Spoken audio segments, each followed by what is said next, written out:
Hey YouTube, Irish Folly here. This is the third attempt to do this video. I've gotten phone calls during the last two attempts, and when that happens, the video is done. I have a couple of pickups from eBay.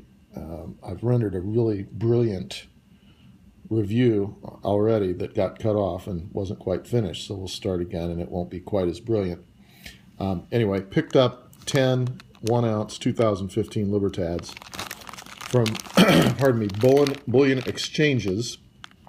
I did this during the 5 times E-Bucks promotion, and so I got my 10% rebate, which I've already spent, and you'll see that when those things come in.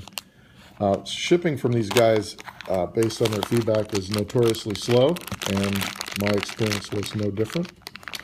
The pricing of the product was reasonable. It was listed outside the bullion category, so I could get the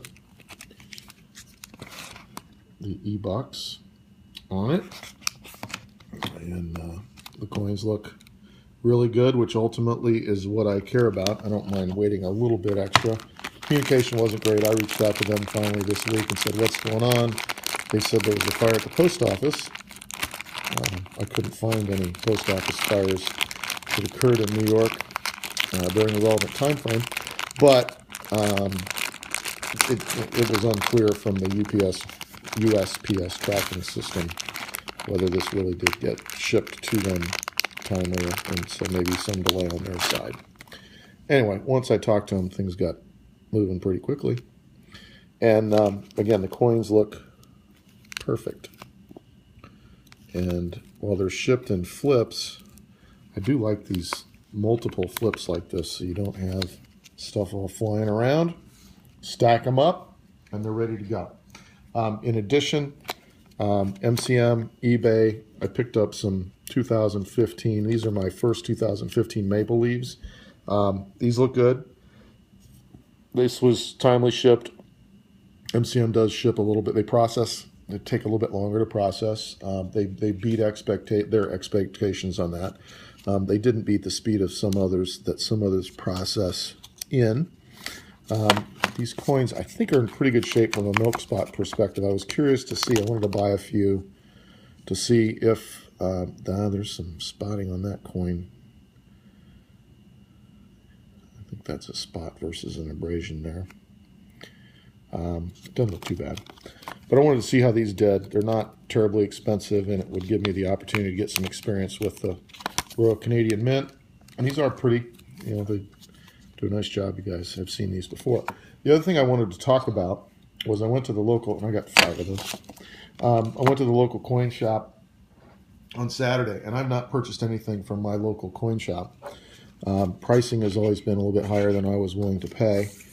I do live in a state where sales tax is a challenge, although I think they try to kind of split the difference a bit. But I'm going to talk about what they were paying for junk silver and what they were selling it for, because I think that would be something that's helpful to others, and it would certainly be helpful to me if you guys could share on occasion what I think on some specific items people share pricing, but on junk, I think it would be helpful to understand what the spread is. While I was in there, they offered somebody $1 for a mercury dime. That was their silver content price, so they're paying $10 for face on silver. They're charging 14. That's 40% margin. I think many businesses would love to make 40% margins, especially on base commodity product, which junk is. So I thought that was high, but I'm curious to see what you guys have experienced. Maybe I'm just reacting to that. Now, at the same time, the best price I could get from a major dealer on junk buying $10, I think $10 quantity, was 13, just under 14. So the 14, I guess, doesn't bug me as much as the $10 purchase price, which is, spot value was $12.15 at the time. So they're paying you $2 under spot for your junk, which to me, junk silver, which sounded lower than I thought it should be. Anyway, I appreciate your comments. Have a great night. There's a basketball game on tonight. Enjoy that. And I'll have a couple other odds and ends coming in from the spending of my E-Bucks.